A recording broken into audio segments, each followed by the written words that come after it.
রাব্বুল আলামিন নবীজিকে জানিয়ে দেন ওয়া ইন কুনতুম ফি রাইবিম মিম্মা নাযালনা আলা আবদিনা ফাআতু বিসূরাতিন মিন মিসলি। আমি আমার বান্দার উপরে যে কিতাব নাযিল করেছি এই বিষয়ের প্রতি তোমাদের যদি কোনো সন্দেহের কোনো অবকাশ যদি থাকে তাহলে তোমরা কি করো, ফাআতু বিসূরাতিন মিন মিসলি, তাহলে কোরআনের মতো ছোট্ট একখান সূরা তোমরা রচনা করিয়ে আনো।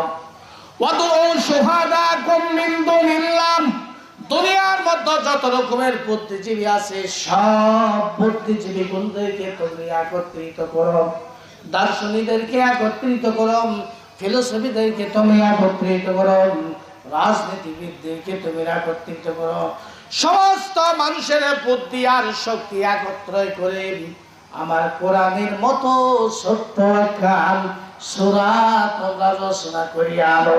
জয় কোন সুবহানাল্লাহ। আজ থেকে ১৫০০ বছর হয়ে গেল। কত বছর? ১৫০০ বছর হয়ে গেল।